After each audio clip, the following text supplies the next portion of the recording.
have you ever been to a NASCAR race? What you see on TV truly doesn't do them justice. A track is a magical place. The fans, the atmosphere, the speed, it's something you have to experience in real life to fully appreciate. But what happens to a raceway after they are no longer used? Some of them are born anew, rising like a phoenix, if a phoenix was a hardware store. Others die a slow and agonizing death. Well, today, with the help of fellow YouTuber Slapshoes, we're gonna find out. What happened to these former NASCAR tracks is coming up right after this. This video is brought to you by Manscaped.com. Summer's in its last days, and that means only one thing. It's male grooming season. Oh, and football. Sorry, it's always male grooming season. That's why Manscaped created the Perfect Package 3.0, which gives you the perfect tools for your family jewels. And even though there's all this fantastic gear that's in this kit, like the Lawnmower 3.0, there is also Crop Preserver Anti-Chafing Ball Deodorant. What's that you say? You didn't know this was a thing? You put deodorant on your armpits, don't you? Then why not on literally the smelliest place on your body? Crop Preserver features soothing aloe and quick absorbing gel that keeps you fresh all day long. Trust me, they aren't going to freshen you up down there without proven ingredients so that you can sit or run in comfort all day long. And it's great for on the go. So after this video, head on over to Manscaped from my custom link below. Order the Perfect Package 3.0, which has Crop Preserver included and also comes with Crop Reviver. Order now and I'll side you 20% off, free shipping and 2 free gifts. Again, hit my link below. Summer might be coming to an end, but you want your balls and others to thank you all year round. Manscaped.com. Before we get started, I was looking for former NASCAR tracks that have either been abandoned or destroyed and repurposed. There are, of course, some former tracks that are still standing, but they don't make the cut. Sorry, Portland International Speedway. You lose! Good day, sir!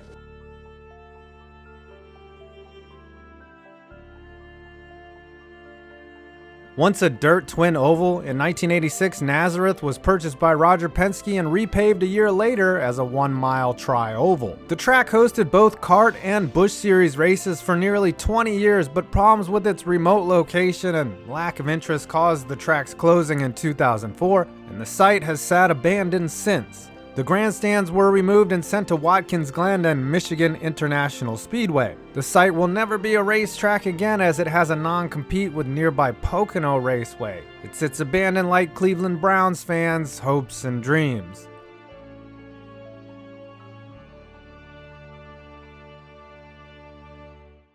Once a horse racing track, Occoneechee was where Louise Smith became NASCAR's first female driver in 1949. The track was a dirt oval configuration and hosted legends such as Fireball Roberts, Richard Petty, and Junior Johnson, as it was one of NASCAR's early tracks. Eventually, the locals didn't like the bootleggers tooling around on noisy Sundays, and the track was closed in 1968 with Richard Petty winning the last race here. A faint outline of the former historic track sits in the North Carolina woods today, with local societies doing occasional preservation events.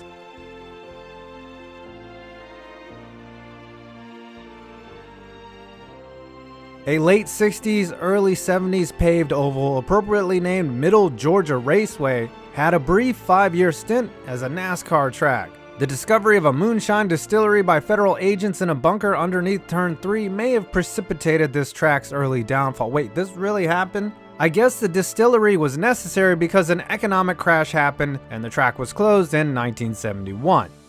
Its last known use was in 2011 for a Dodge commercial where it became a fictionalized track called Brixton Motor Speedway.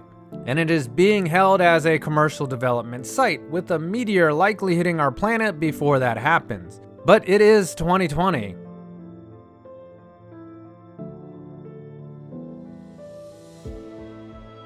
Another track that was once for horse racing, this was one of the sport's earliest venues, as races here predated World War II. It has sat in an abandoned condition on and off since the last race here in 1966. Don't let the close date of 2005 fool you. It was regraded in 2002 and held one last race before the idea of converting it to a museum was proposed and scrapped.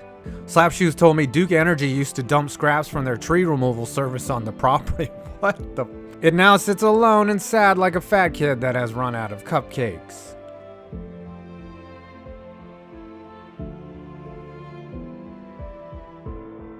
The most recent, most storied, most beloved, and most likely to be reborn tracks, North Wilkesboro has become a cult favorite for those who love an underdog story. A history spanning 60 plus years of active racing.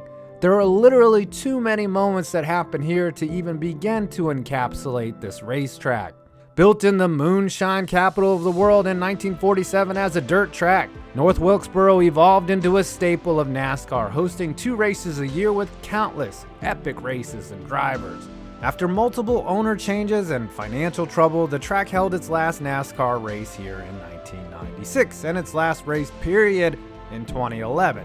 Since then, it has been sorta left to the wolves. There have been many attempts to preserve the track both physically and digitally, as it was virtually raced by current pros during the iRacing era of the pandemic. However, it still sits eerily abandoned as if a race just happened here, a bygone relic of the past, lost in time.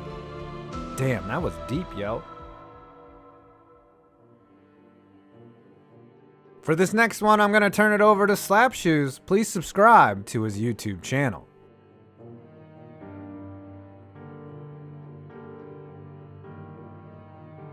Hosting just one cup race during its short lifespan, Airbase Speedway in Greenville, South Carolina was almost completely lost to time. Had it not been for Jonathan Nelson and Tom Schmay of Speedsport magazine finding a few errors in NASCAR's record keeping back in 2014, Airbase Speedway's August 1951 event might have been erroneously listed as having been hosted by Greenville Pickens Speedway even to this day.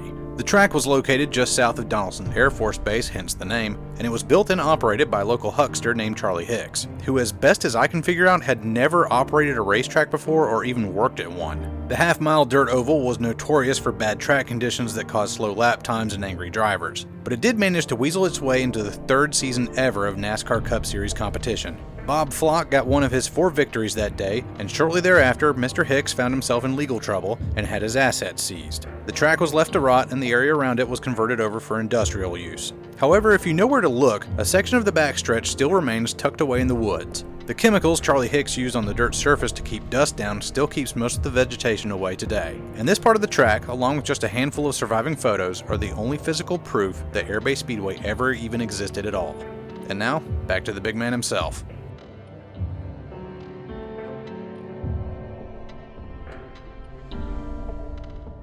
Once a sprawling complex that featured both an oval and a road course, the track AIR was opened in 1960, but was only active for 10 years, its life ending in 1970. Since then, evidence of the track has been largely destroyed, as the site is now a neighborhood, a park, and an elementary school. A memorial honors the track behind the school.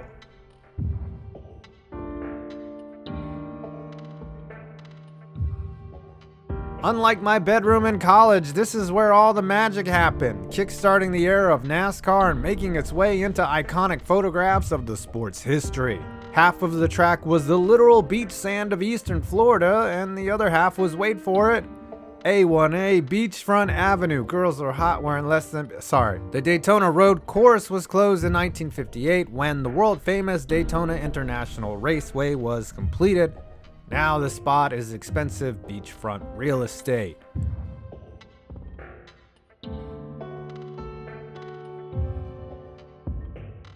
A NASCAR track on Long Island? Credited as being the first location where a demolition derby ever happened. The last race here in 1971 was won by Richard Petty. Despite adding a figure 8 in 1962, NASCAR stopped usage of the track when they no longer wanted races shorter than 250 miles, so it was quickly demolished and turned into residential use. There seems to be no evidence of the previous site, and now it looks like a warehouse/distribution center.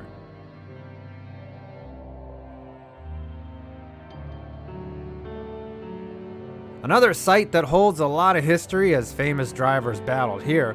Throughout its 18-year existence, Asheville-Weaverville Speedway delivered biannual excitement for race fans. NASCAR stopped coming to the track after 1970 when an anti-noise ordinance by the literally woke citizens of Asheville kicked off a 17-year battle, which eventually caused the track to close permanently in 1987. The site is now North Buncombe High School. Good old progress.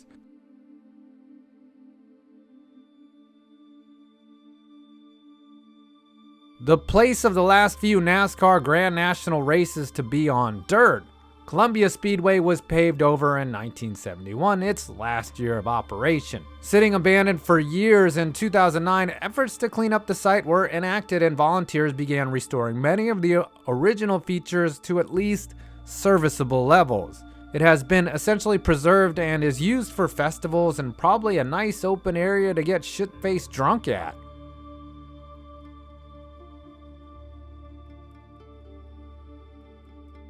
An exact copy of Michigan International Speedway, TWS is a shining example of NASCAR's stubbornness when it comes to shoehorning tracks into questionable areas. Though it was not officially closed until 2017, Texas World Speedway was opened in 1969 and its last major race was there in 1981. It was used as a club and test track up until 2017 when it was shuttered for good. Then it served as a storage facility for damaged cars from Hurricane Harvey. Sitting abandoned, it began to rot until it was sold and is now going to be the site of a bougie planned community, with much of it currently being demolished or removed.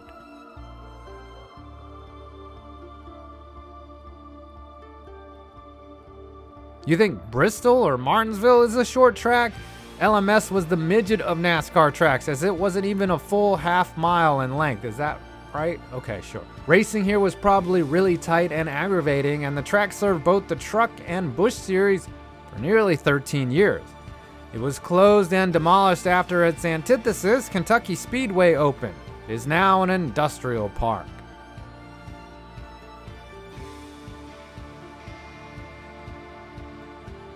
Formerly named Sportsman's Park, Chicago Motor Speedway hosted the NASCAR Craftsman Truck Series, and across the street, another track hosted horse races. That would really suck if you got confused and showed up at the wrong track on race day. Anyways, like Louisville, CMS was closed and demolished after the sweeping trend of D-shaped ovals like Chicagoland infected the world. Part of the track is now a Wirtz Beverage Group distribution center, and the other part is a Walmart.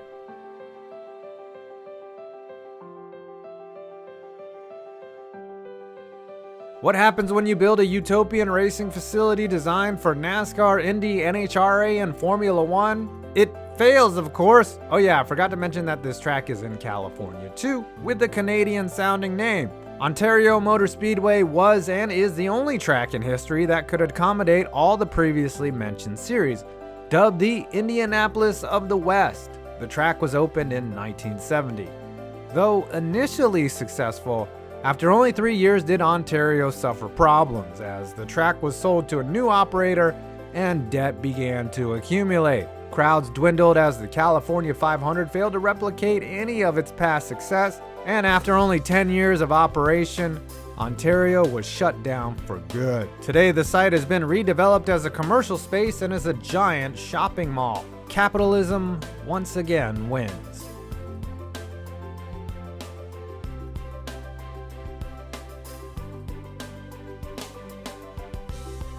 This is actually a really interesting track. Initially a 5/8 mile, 4-corner dirt oval, oxymoron alert, at one point it was used for horse, motorcycle, and auto racing. Nicknamed the Square, it was paved in the early 90s, and the higher speeds led to some pretty bad crashes. It hosted the Craftsman Truck Series, but ultimately lost money year after being paved, and the track was closed in 2002, sold to developers, and demolished. It is now a shopping center, and a Lowe's store covers the footprint of the old squared oval. How fitting. Well, I hope you enjoyed this video, and someday we could all go to a NASCAR race, but please check out our sponsor, Manscaped, and if you haven't already, subscribe to Slap Shoes, and maybe even me if you feel like it. I'm 5 Points Vids, and you made it to my next video.